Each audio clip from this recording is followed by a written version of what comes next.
I say, whoa now there. It's your boy the Toothless Wonder, reporting live from the Bamboozled Again News Network, where niggas get bamboozled every day, B. But you and the truth, you be alright. And I'm gonna cover, just rap about a subject matter on my way to the gym. I don't think I've actually ever covered.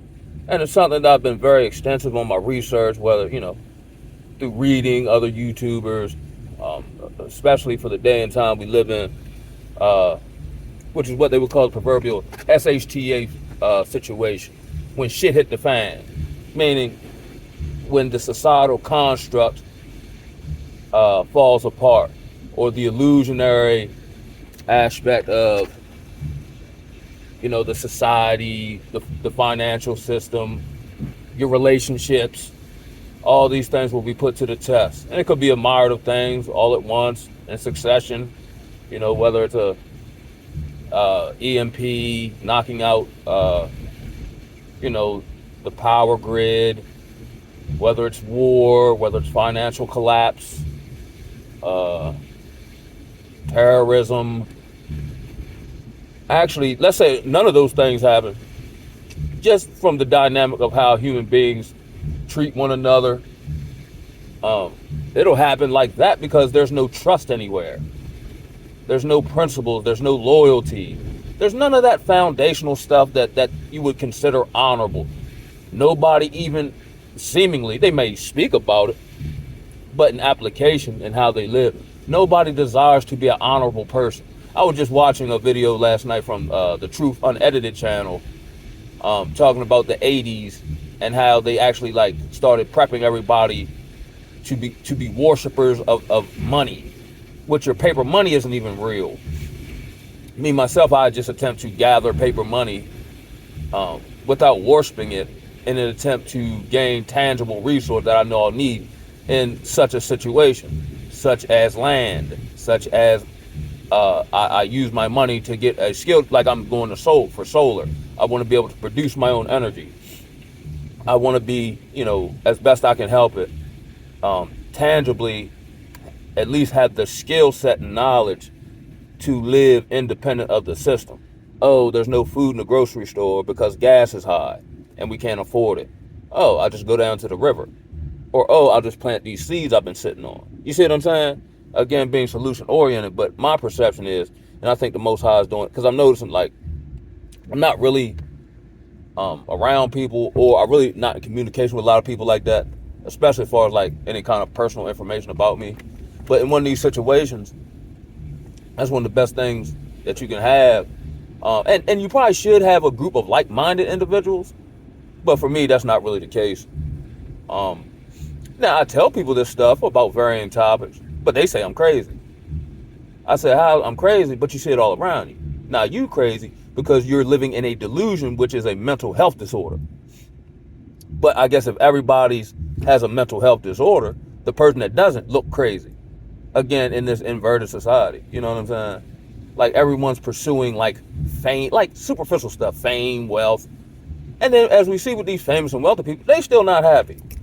Or they got all these issues, or now if you don't have the game or the spiritual whatever to hold to it, now you have to be leery because now everybody gunning for you, literally and figuratively. Now you gotta be leery of who you date because they just might want to try to sue you and take your bag. You see what I'm saying? The ability to get out of Dodge or have some type of, even if it's a mental one, contingency plan of, if I need to move, how should I move? Not just leaving an area, but move, how should I move within an area, even now. We should go this way. And it just seems that everyone is ill prepared for this. Even if, everyone's called to do stuff different. Even if, I'm going to just stock up on some canned goods, or, just varying things like that. That we used to do, how I grew up very agricultural. We kept a freezer full of meat. You know what I mean? The power went out, we just lit candles. But we were more self-sufficient at that time. So it wasn't and then we weren't so technologically enslaved. So there wasn't, computers were just coming out. CDs were just coming out. you don't miss what you ain't never had. But now, because technology has made us so dependent on it, whether social media, your banking's online, you know, YouTube, whatever, entertainment, like that's how we saw with the pandemic, from what I understand, like people who were then forced to be at home with their families realized they couldn't stand being around their family. Because now I have to talk to you. I have to get to know you. You know, I don't want to do any of that.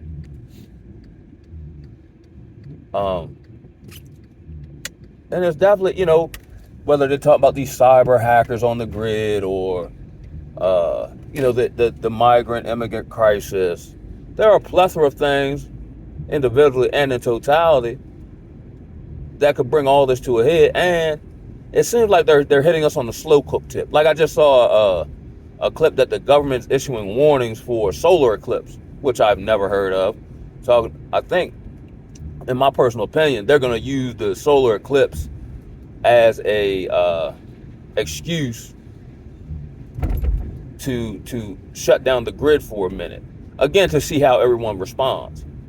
And if you live in a, you know, an urban city, especially up north, and the power out about 2-3 days, where you don't have access to, you know, bodies of water or, you know, land that you can grow stuff on, or, you know, just, you know, step outside and be by yourself, or whatever the case may be. It's going to be like that experiment with the mice, where they pack all the mice in and then limit the resource, and then the mice turn on each other. And it'll essentially be survival of the fittest, which in this case wouldn't be necessarily survival of the fittest. It'd be survival of the wisest.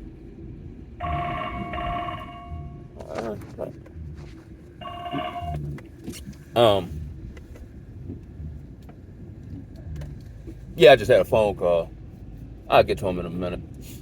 But yeah, and that's above all things. Like, you can have all the tangible resources and millions of dollars or bunker guns and all that, but unless you have wisdom, unless you have the ability to be emotionally and mentally stoic and not make decisions based on emotion or the feelings of others who just want, you know, a quick remedy without the ability to look at the larger picture, all those people are going to be a liability.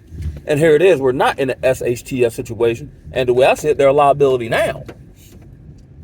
Granted, again, it'd probably be the best of scenarios to, again, be with like-minded individuals who are all working towards the same goals, see it the same way in general. But a lot of times, because of this matrix we live in, they're few and far between. Most of the people that I gain, you know, wisdom from, knowledge, insight, they're all on YouTube.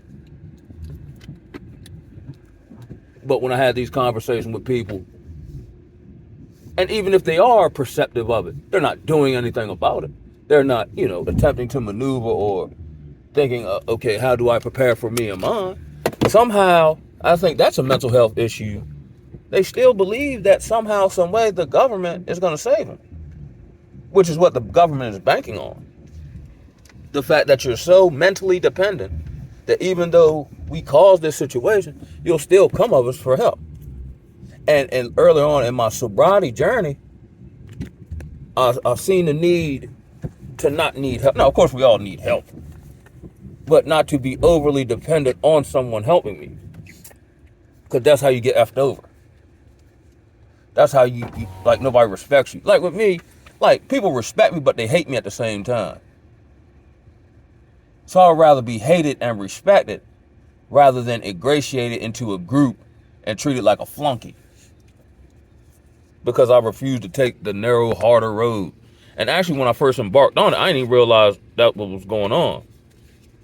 I just couldn't get with people, or I just knew people were lying, or let's say we are cool. I know it's temporal. You know, it's not really, it's just because we're here, but you're not going to be a lifelong friend. Here's one. You're not even going to be someone that I can go to for advice or tangible information to better my situation. It was similar to the crab in a bucket syndrome. And then if they perceive you're getting out or you're making headway, they will attempt to sabotage or talk down or try to divert you from your primary focus. Like, this whole thing is spiritual.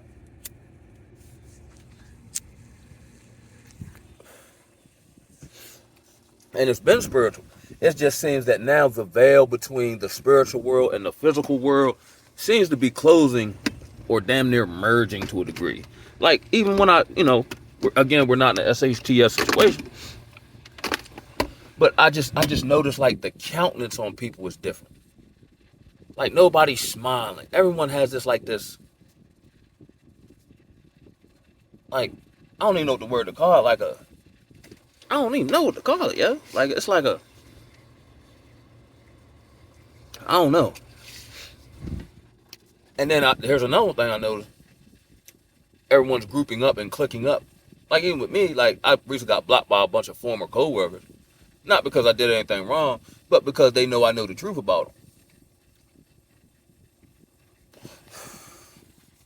So, typically, when that happens, everyone will get together and say, that's the first thing they say, he crazy. You know what I mean? Because they know I don't stand for it. And you ain't got to worry about me exposing you, exposing yourself. You just afraid of what I'm going to do with it. So, again, that's probably for the best. Because that's one of the reasons why I left the job. I felt like they were about to try to set me up. And I can't give nobody the satisfaction of outsmarting me. When I'm a humble guy, but I actually feel like I'm mentally superior to people. And I guess, without the ego involved, but I am mentally superior if I'm able to face and deal with reality effectively.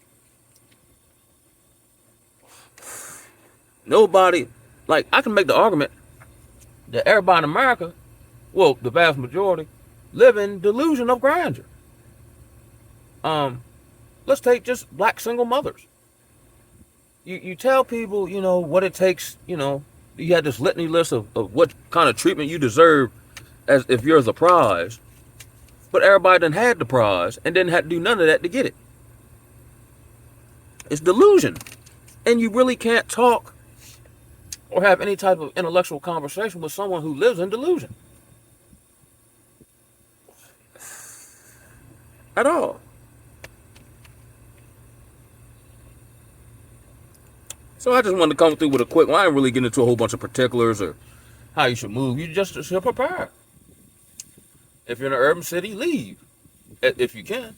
And of course, let's say you can't, of course, the Most High, if he seals you, you're going to be all right anyway.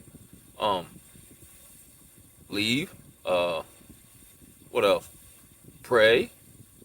You know what I mean? I do it myself. I'm trying to address these cigarettes. And I will have the victory.